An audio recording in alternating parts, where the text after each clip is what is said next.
Bismillahirrahmanirrahim. Assalamualaikum warahmatullahi wabarakatuh.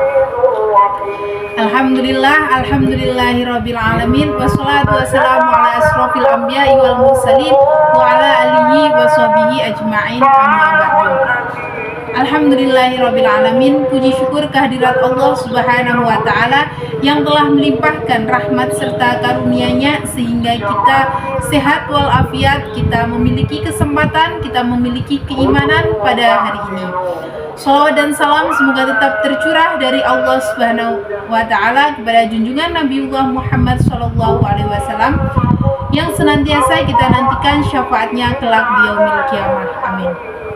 Ketiga kalinya mohon izin, saya Zahidah Adlina Nataki, mahasiswi kelas B6 akan melaksanakan tugas dari pelajaran akhlak tasawuf, yaitu presentasi singkat mengenai akhlak yang muncul dari rukun Islam.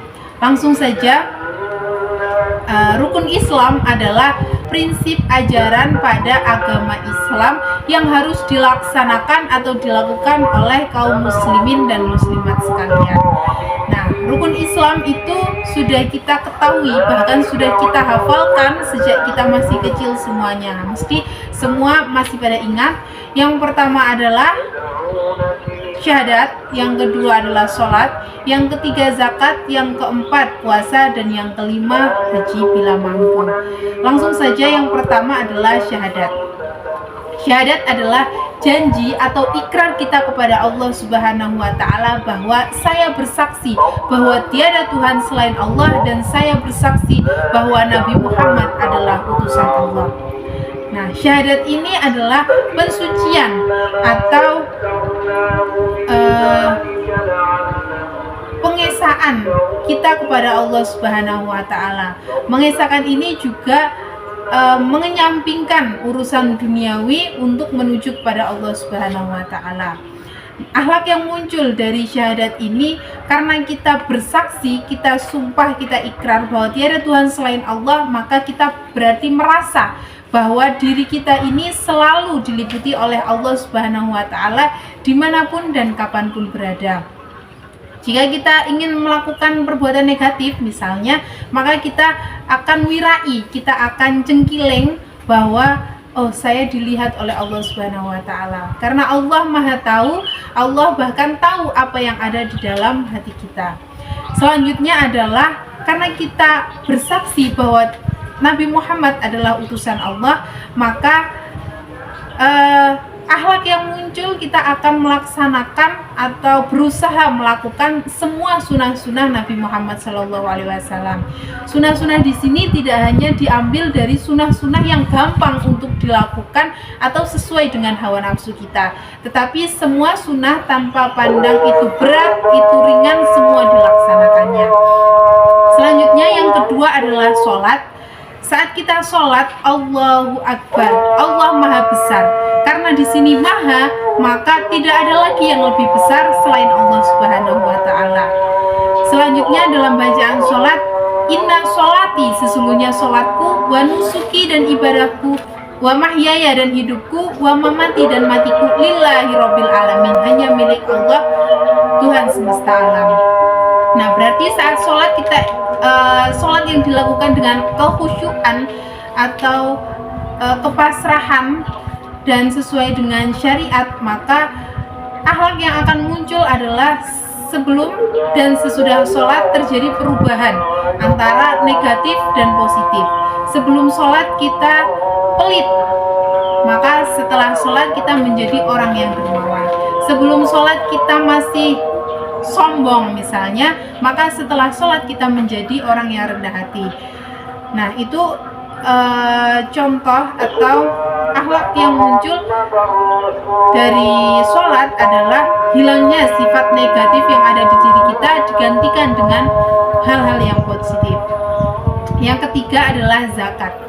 Secara esensial, zakat adalah pensucian diri kita dari kekikiran. Zakat juga ada yang mengatakan bahwa zakat adalah pembersihan harta kita dari malapetaka. Nah, akhlak yang muncul dari zakat ini adalah terjalinnya silaturahmi yang baik atau rasa peduli antara sesama masyarakat, antara yang berpunya dan yang tidak berpunya. Maka akan timbul rasa kasih sayang, rasa peduli. Nah, itu. Terus juga menghilangkan sifat iri antara orang yang tidak punya kepada orang yang berpunya, karena orang yang berpunya mengeluarkan zakat tersebut. Selanjutnya yang keempat adalah puasa. Puasa ini adalah puasa bulan Ramadan, puasa wajib bagi semua umat Islam dimanapun saja berada. Jadi puasa itu adalah menahan lapar, menahan makan dan minum dan hal-hal yang membatalkan puasa. Nah, apa sih akhlak yang muncul dengan berpuasa ini? Yang pertama adalah diri kita bisa menahan hawa nafsu kita, karena dalam puasa kita tidak makan, kita tidak boleh minum, yang padahal adalah kebutuhan kita sehari-hari, dan kita tidak boleh berucap kotor, kita tidak boleh ghibah, ngerasani, dan lain sebagainya. Hal-hal yang negatif kita tidak boleh melakukan pada saat puasa. Maka hawa nafsu kita harus dijaga, kita harus bisa mengendalikan hawa nafsu kita. Itu adalah akhlak yang muncul, kita bisa mengendalikan nafsu kita untuk berbuat yang negatif. Selanjutnya yang kedua adalah kesabaran. Jadi saat berpuasa kita menahan kesabaran kita bersabar untuk tidak makan, tidak minum, tidak melaksanakan hal-hal yang negatif, dan bersabar bahwa puasa itu ada waktunya dari fajar sampai petang. Nah, itu dari waktu itu dia harus bisa berusaha untuk menahan hal-hal yang membatalkan puasa. Selanjutnya yang ketiga dari akhlak yang muncul dari berpuasa ini adalah rasa syukur. Jadi kita bisa merasakan saat kita lapar, kita bisa merasakan, oh ternyata begini rasanya orang miskin, orang yang di jalan misalnya, yang sama sekali pada hari itu tidak bisa makan, atau tidak punya nasi, tidak punya lauk, tidak punya uang untuk bahkan sekedar untuk membeli makan. Nah, maka akan timbul rasa syukur kepada diri kita. Alhamdulillah dari kemarin-kemarin saya makan cukup. Alhamdulillah saya punya nasi. Alhamdulillah saya punya lauk untuk berbuka, misalnya seperti itu. Selanjutnya yang kelima adalah haji. Haji adalah puncak ibadah. Nah, tapi di sini kita haji apabila mampu. Jadi untuk akhlak yang muncul jika kita sudah melaksanakan haji adalah yang pertama pengorbanan untuk ibadah kepada Allah Subhanahu wa taala, bahwa kita mengorbankan waktu, kita mengorbankan harta, karena haji ini juga membutuhkan uang berjuta-juta, bahkan berpuluh-puluh juta untuk orang Indonesia pergi ke Mekah untuk ibadah haji. Maka rela mengorbankan harta yang dimilikinya.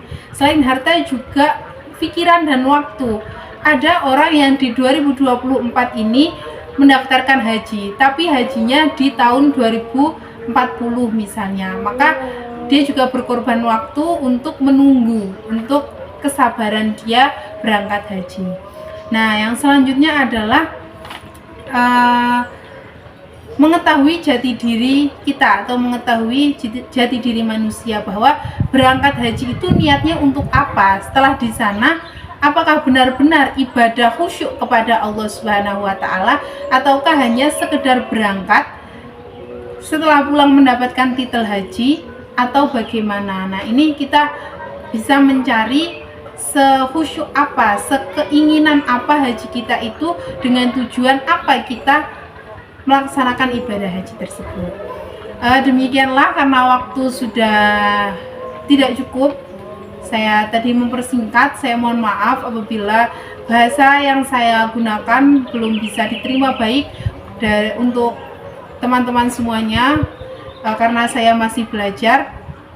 Semoga saran dan kritik saya tunggu di kolom komentar. Jadi untuk teman-teman silahkan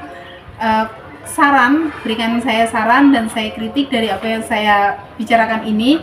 Terima kasih kepada Ibu Siti Maria Munjilat yang telah membimbing kami dari pelajaran akhlak tasawuf, dan kepada teman-teman semuanya saya mengucapkan terima kasih yang sebesar-besarnya dan mohon maaf dari ucapan, tingkah, tindak saya yang kurang berkenan. Saya akhiri, terima kasih sekali lagi. Wassalamualaikum warahmatullahi wabarakatuh.